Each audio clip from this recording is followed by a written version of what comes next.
What's up, fight fans? Thank you once again for passing by the channel. Alright, just want to get this out there before we start the video. I do not dislike Dillian Whyte. In fact, I think he's fantastic for boxing.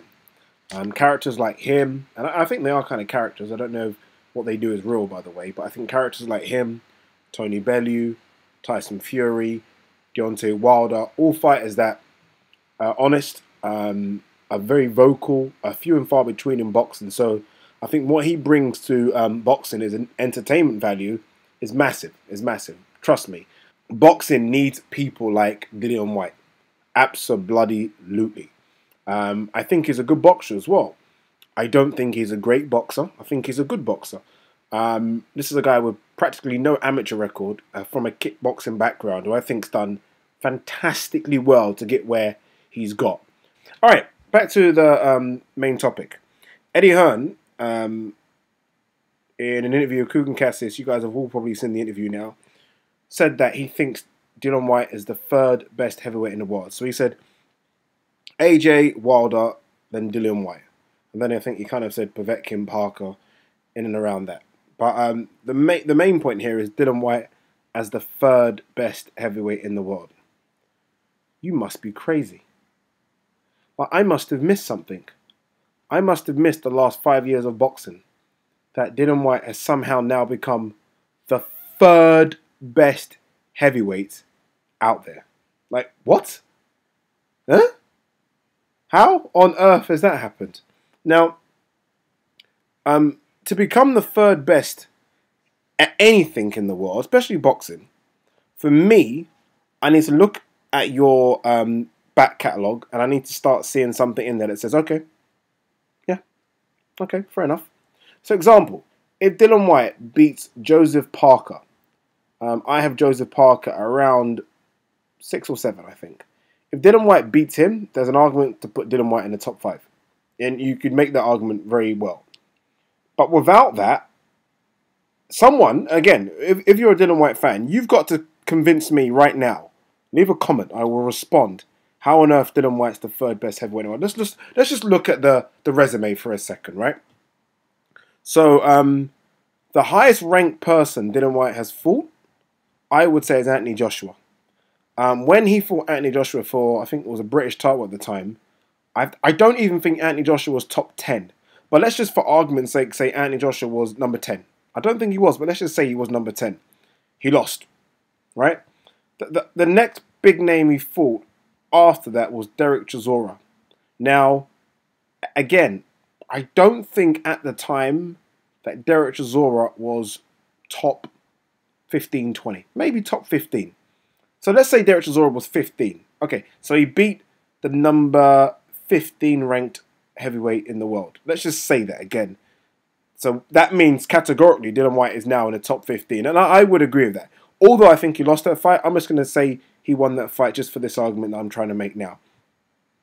And then the big name after that, forget the trip to America because that guy was a nobody. The big name after that was Helenius. Helenius for me, and I don't know about records, I've not looked, I'm not one of those guys that check. But Helenius for me, I can make an argument right now that Helenius wasn't my top 10, maybe, and I just maybe top 15. So I'm going to say Helenius 14-15. So you beat him. Okay, cool. Awful performance, but all right, no problem. The next name on the ledger, Lucas Browne. Now, Lucas Browne, I think, was out of the ring for about 1.5 years because of the drug issues. Got knocked out in sparring prior to the fight by Derek Chisora.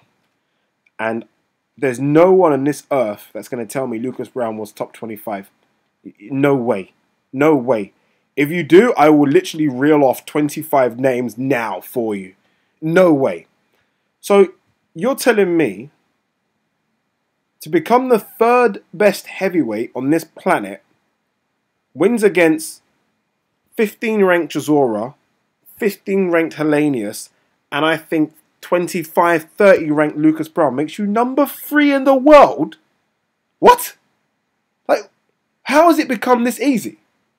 Obviously, Eddie Hearn is pushing it because he promotes Dillian Whyte right now, but I'm sorry, there's absolutely no way that he's ranked that high. There isn't. And you know what it is? You know, if I was to do like you know, the Americans are great at this. I mean, I think they're a bit stat crazy. But if it was like a points-based system, so you get points based on who you fight. So, you know, if you fight number 1 in the world, that's 1,000 points. If you fight number, I don't know, number 20 in the world, that's 10 points or whatever. If you were to do it like that, and Dillian Whyte basically accumulated points for his victories, he wouldn't even make the top 10. He wouldn't even make the top 10. So, no. Dillian Whyte is not number 3 in the world. No, no, no, no, no. Not for me. Not for me. No. Sorry, no.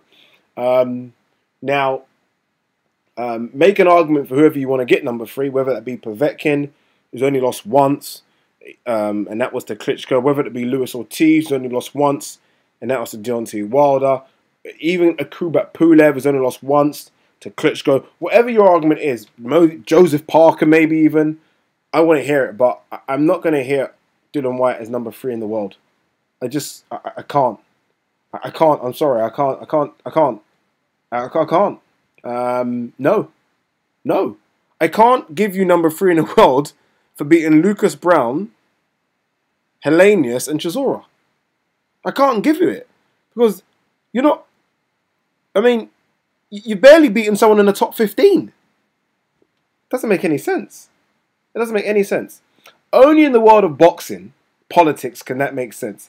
Any other sport in the world, that doesn't make sense. Any other sport. I mean, okay, take tennis, for example.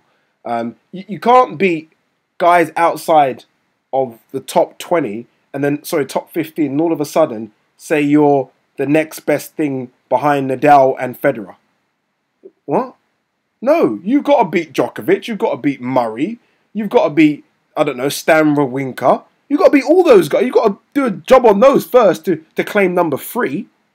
So look, I don't know. But for me, no, not number 3. But guys, what do you think? Who's your third best? For me, not number 3. I won't have Tyson Fury in there yet. We've obviously still got to see a couple more fights, but I'm not having Dillian Whyte as number 3. I'm sorry. No.